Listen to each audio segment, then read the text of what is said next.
Good afternoon to all. Today's sixth day we are going ahead with internship. I hope I am able to add some value to your daily routine in the internship. Though we are going only for 45 minutes a day, but if I am giving some homework to read, that's how I said read one judgment every day. If you are reading every day, trust me, you are somewhere putting more knowledge of legal in your mind, and also unconsciously you will be knowing the more words. I have also taken the legal vocabulary. Now today I am taking up a very important subject which is otherwise at a very matured level, but within your first year of practice also you may be asked or you may be having a brief or a case where you have to cross examine. Now, a junior who has never done cross examination, won't it be very difficult for him or her to cross examine directly? So, I will, in a nutshell, today take up how to take cross examination. The first thing I will always repeat and I will keep on saying that start reading the judgments. As I said, if you get a divorce petition for drafting or writ petition for drafting, so where you will go? You will go to subjective high court where you are residing. In that high court, if you're in from Bombay, Maharashtra, you can always, or you're in Aurangabad in Maharashtra, Aurangabad bench under those all the jurisdictions are coming of the lower courts. So you have to find out some judgments of Aurangabad bench or the Bombay completely. Bombay also is fine, and find out what happens. Suppose I am staying at Mumbai and all the appeal from family court goes to the Bombay High Court. So if I have to ever draft a divorce petition, I will take out all the materials from the or I will try to learn how the divorce petition are drafted. See, there will not be divorce petition in the Bombay High Court judgments, but there may be some parts, maybe a part of written statement, maybe a part of prayer, maybe a part of issues how they were framed. So there are so many things. As you will have an experience, after becoming a lawyer, you will know what are the parts of the any petition or any writ petition or any written statement or any application. In the later part, we are also going to take some application today in a nutshell. Now, coming back to cross examination, if you have to cross examine, the key to same is also that reading judgments. If you read judgment, trust me, you will get lot of understanding. I have a video on the cross examination which is in detail and for a senior level, but even you can understand there are omissions, there are contradictions, there are embellishments, there are improvements. These are four things, and there are some other things also like suggestions also. Now, to know everything in let me tell you, even in one life is also very difficult because the field of law is a big ocean. So always remember whatever you can add value to your client's brief or client's paper book or client's case, please try to do it. Now to take cross examination, so first thing, suppose it's a police case, you're handling a small police case of an accident case. So you should know the charge sheet. You should read the FIR and all the documents attached to the charge sheet. Maybe a medical paper, it may be a panchanama, it may be a spot panchanama, memorandum panchanama. There are three types of panchanamas. These so all you have to read and you have to by heart. Completely, you should know that as a story you can always repeat before the court. So when a witness comes before the court and he is uttering or he is saying narrating the incident, you should know how he is narrating. Is he narrating more than that what is written in the statement? Now, statement, read section 161 of CRPC. Kindly note down 161 CRPC is the statement before police. And there is 162, 164. There are many more other things also. But then for today, I will restrict you that for cross examination, basic things, you should read the charge sheet. And now the most important thing, ask your client what has happened actually on that day. He may tell you, if it is an accident case, that man came running or the child came running. I was trying to control. He may say whatever, or he may tell you whatever the truth is always. So try to find out what has happened actually on that day. Now, when you will, whether people gather after the accident, what did you do? Did you take the person who was injured to the hospital? This is a simple case. Now, I'll take one very practical example of 498A case. Now, 498 IPC, you all know it is a harassment to a married woman. So, a complaint is lodged in the police station. Now, I had this case at Vasai court where after 10 years of marriage, the wife took her daughter one fine day without informing anybody. And after 30 days, after she went to her parents' home, she lodged a 490-day complaint. And in that, she also lodged a 406 IPC. That's for a reason. Now, when this complaint was lodged, the matter came to me. I had asked the clients whether her reason is with us. They told yes, for last 10 years it is in locker. I believe immediately give her. I told them, please, please, immediately give her. Fine. But there was no demand from her. But at 406.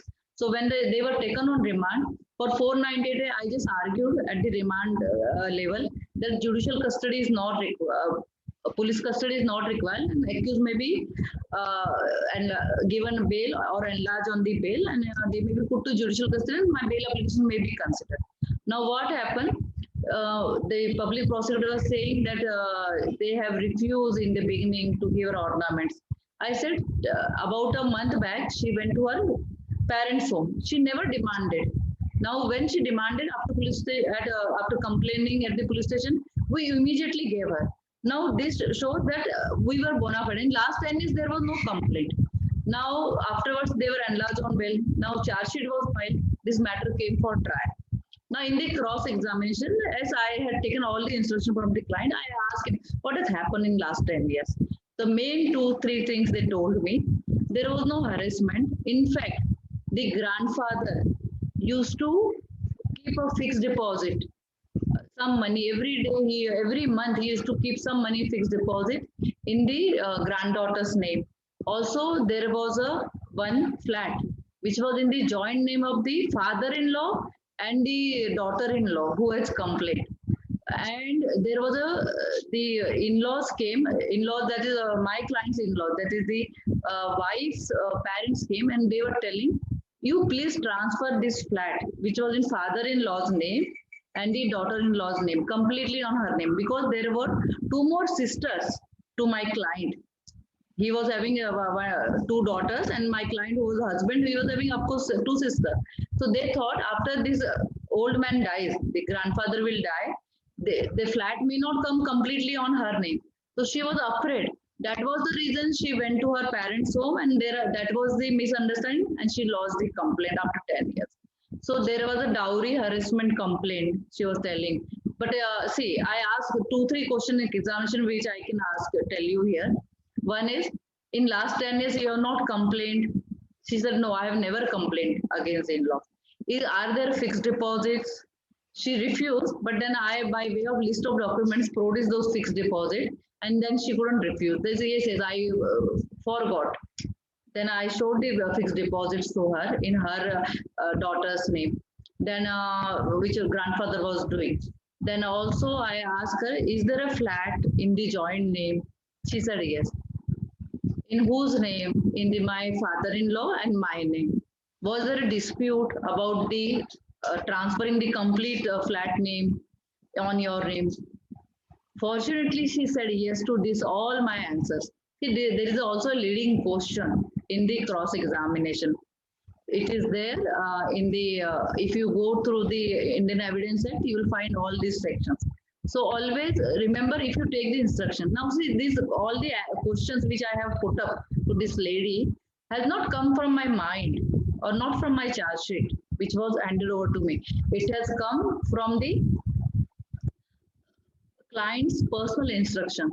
So who is the master of our case? It is the client. If client can inform you, then you will have the complete knowledge. So always remember, whenever client comes, try to ask him what has happened, what has happened. He will give you the instruction, and they may be uneducated sometimes, but trust me, they know the facts better, and they will always tell you. These are the questions you can put. So the key to cross-examination is to have a conference with the client who can inform you. And there are some clients who are very shy. Then you get the parents, you get somebody who is able to speak to you.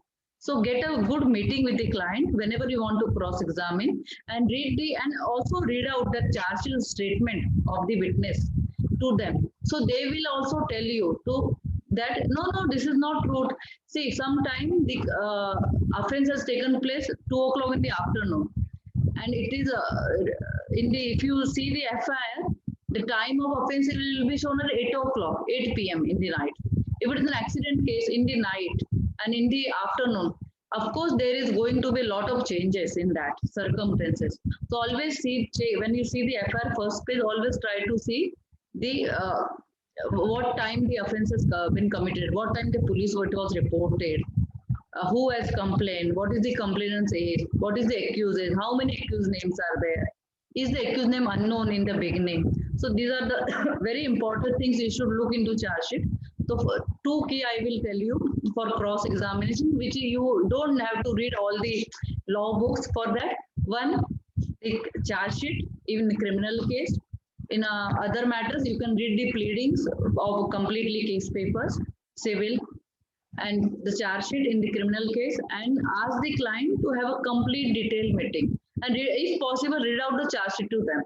And I have been told they say for reading charge sheet you should know, mostly in Maharashtra the charge sheets are written in the language Marathi. So if you don't have knowledge of Marathi, it will be really difficult. You have to take some help of some friends. So always try to learn the local language. I had gone to Bangalore. I know there the charge sheet was in Kannada. So the local lawyer, she used to read to me. So it is very difficult, and even though I have to depend on her. So if at least in Maharashtra, if you know it, you have to learn. Then I met somebody in the High Court. She was from Maharashtra. She knew Marathi as well as Kannada. I asked her, "How do you know Kannada?" She told, "When I after marriage I shifted here, I learned Kannada because I couldn't read the charges. She was a lawyer in Bombay, and thereafter she shifted to uh, Bangalore. So she has to learn the Kannada." So always remember, if you know the language, it will be really useful. So have a good. I can read Gujarati as well. So when I go to Gujarat, I have a little upper hand because I know I can read the Gujarati. I may not be able to speak fluently, but I can read. Say Gujarati, Hindi, Marathi are language where the somewhere it is very easy. The words are similar, the alphabets are a little more similar where we can read. So always try to. And if you don't know Marathi, if you are staying in Maharashtra, then it will be really difficult.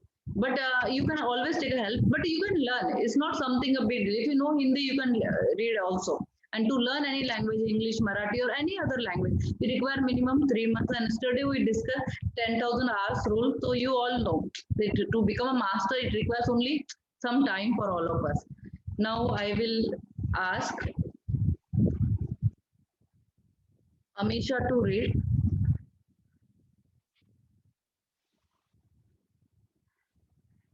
Hello, Amisha.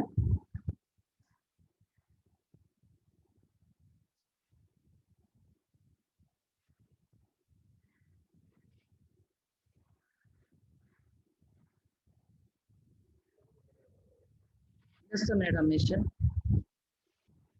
Please unmute yourself. Hello. Yes, yes. I'll share. Just a minute. I'll share.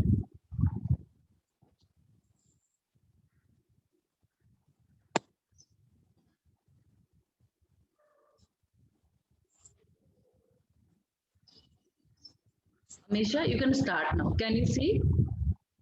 Yes, ma'am, I can. Raghurama Krishna Raju case. Andhra Pradesh High Court initiates contempt against ADGP of CID, objects to brazeness arrogance with which Advocate General AG argued. The court, however, stopped short of initiating contempt proceedings against the AAG, instead cautioning him against the future transgressions.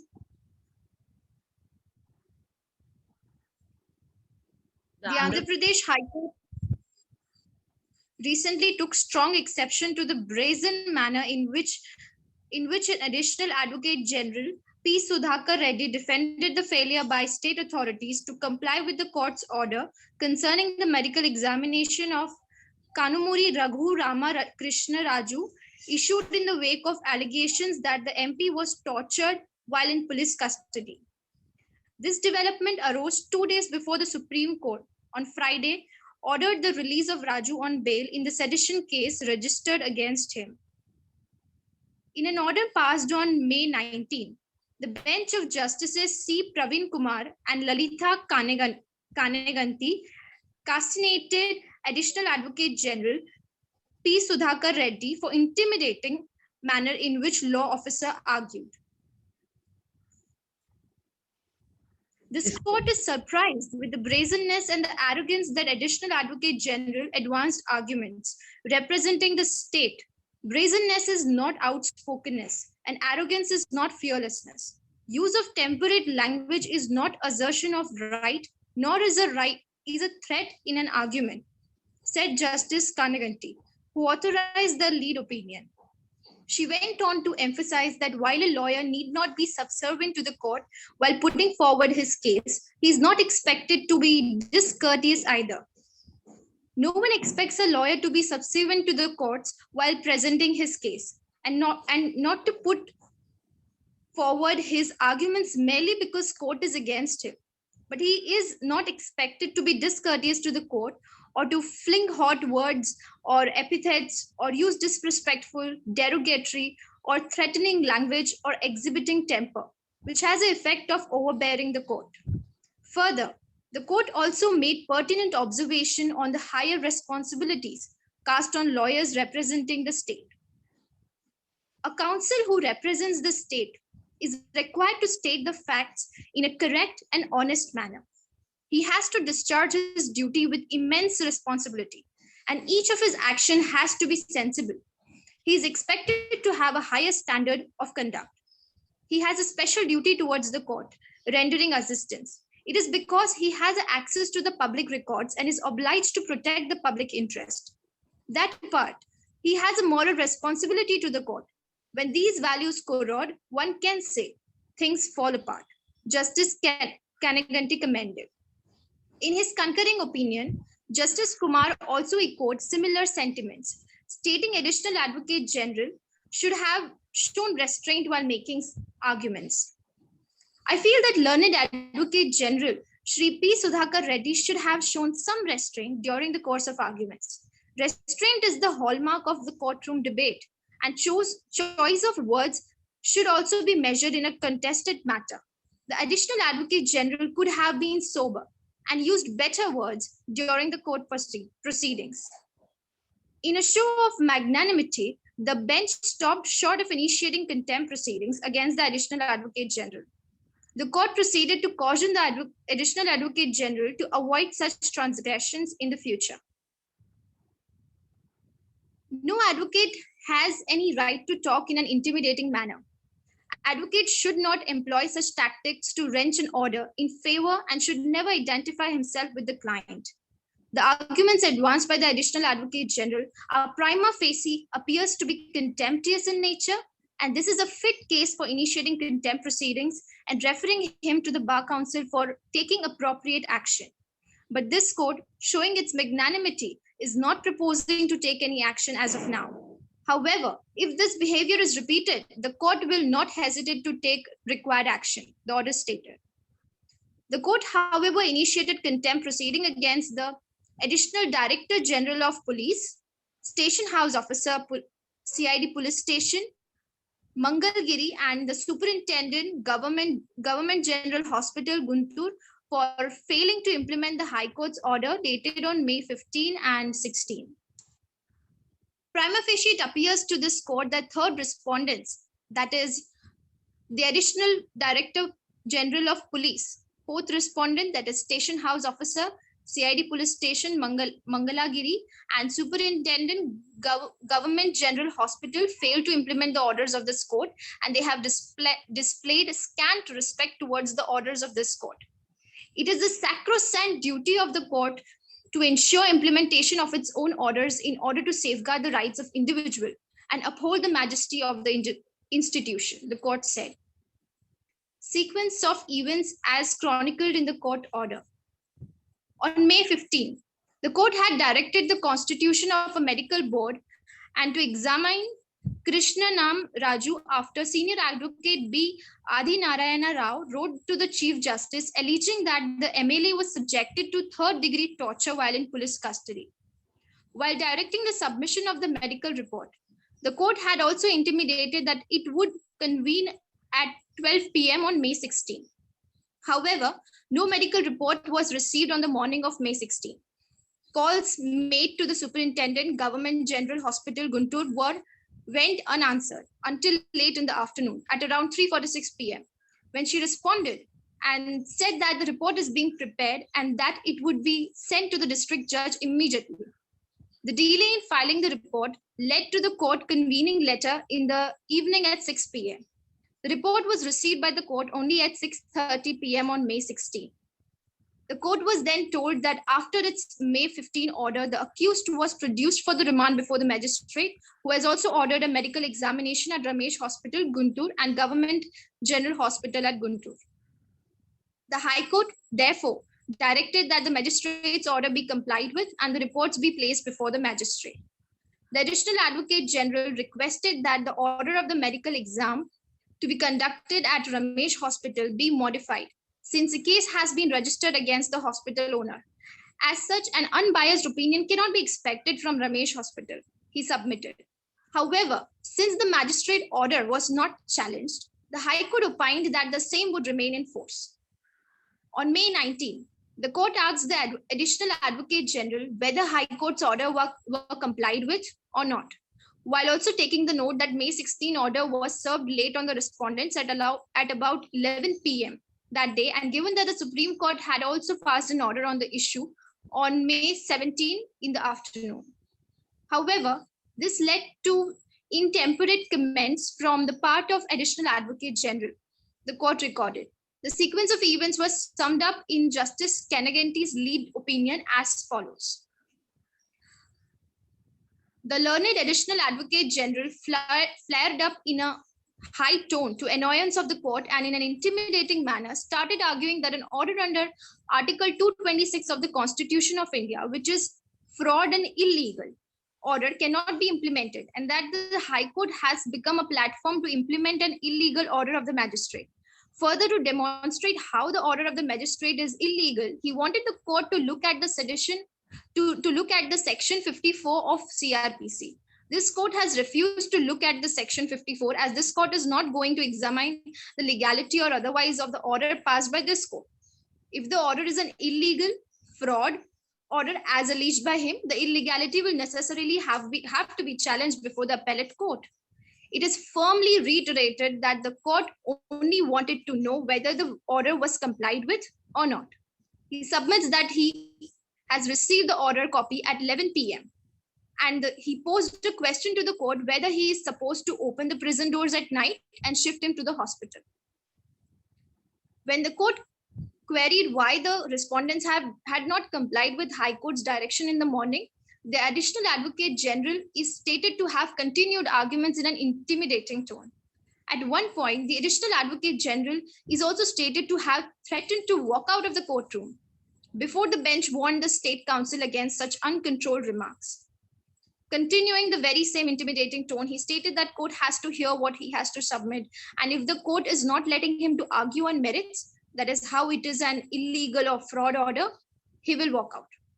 Further, in a louder tone, he cast aspirations on this court as to what is the special interest of the court in this case, and what is so special about the letter to be accepted and take up this case. At that point, the court has cautioned the Additional Advocate General to have control on his words. And being an officer of the court, it is not the way to respond, as these types of obnoxious, frivolous allegations will tarnish the image of the judiciary, the court recorded. Thank you. The court proceeded. Amisha, I'll ask you to wait here. Thank you so much. Yeah. Very read very well.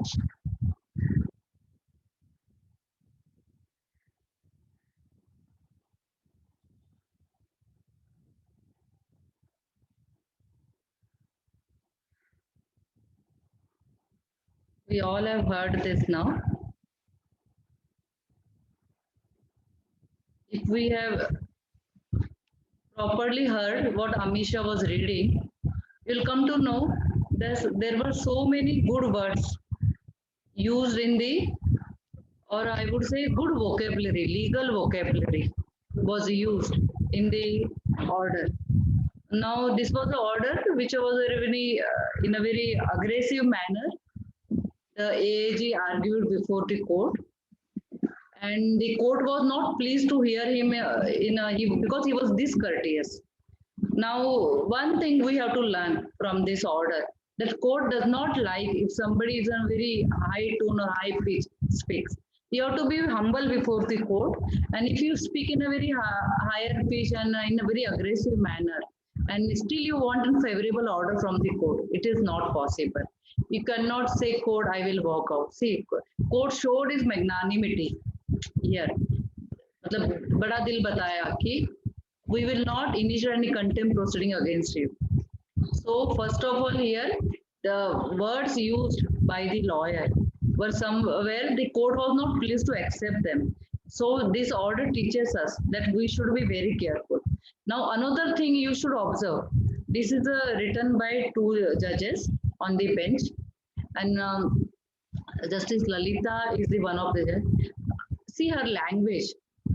If you can, she was recently appointed as a judge. So if you want to see, you can take one judge name and start reading. This is how there is in Supreme Court Deepak Misra, Justice Deepak Misra. He also writes very well. If you read his one para, you have to at least you will find 10 words where you have to open the dictionary, because even Justice Krishna here, he is known to use very good vocabulary. So these are the judges. Here I wanted to bring to your notice the words used in the language. I have noted down magnanimity, brazenness, obnoxious. So there were very many good words. This was because of the subscription thing, I won't be able to share this. But then you can always look into the video and note down some words.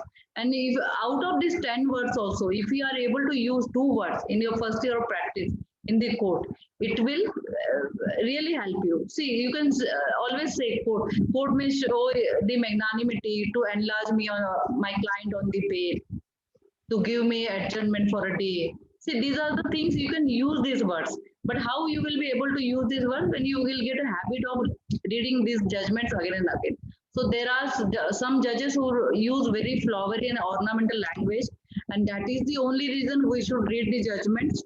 And another reason, we also come to know all the proceeding. As I said, it's a big ocean. You cannot in one life learn everything. But if you read judgments, you may get to know so many cases where you will get an experience. Though you may not become a lawyer complete for that case, but still you will know what happened, how the lawyers argued, what the other opposite side lawyer took out the points. Also, what I always tell my juniors, find out a judgment where even if it is lost on that point, because there may be opponent lawyer who may have taken some good points and which may have been considered an appeal. So always look for these judgments, and if you read the judgment, trust me, your vocabulary will improve, and पूरा खेल court में बोलने का ही है. How do you speak is also very important, and how you speak and what words also you use will also make a big impact on that. So always remember, your language is another power other than the knowledge of the law, which will impact your practice and the way you will practice in the court. So this was for all about today. Then we have some time. I will take 2-3 applications today, which we normally file.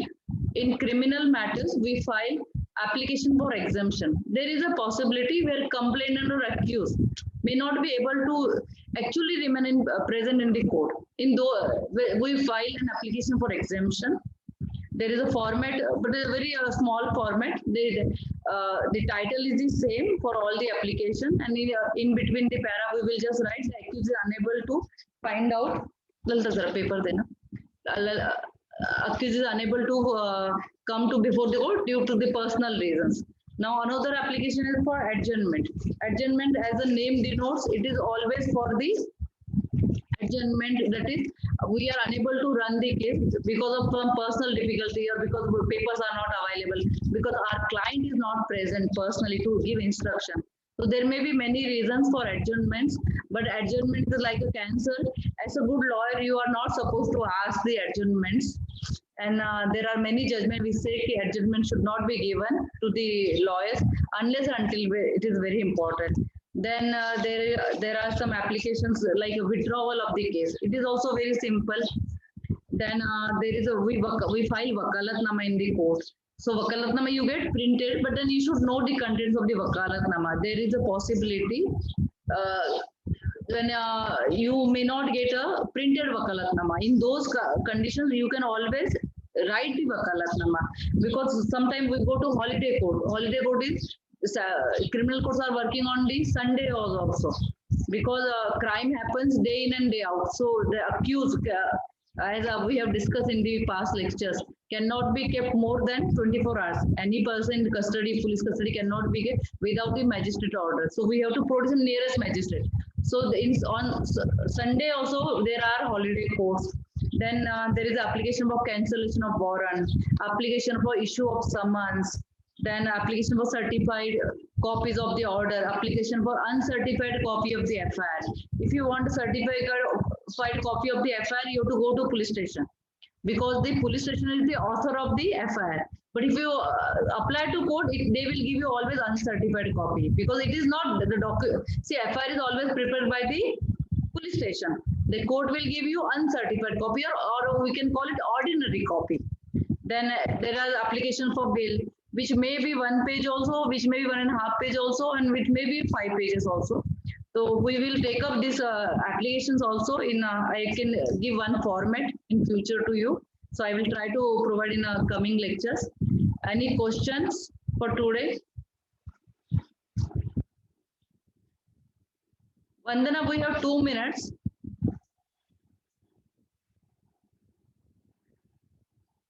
Anyone has any questions?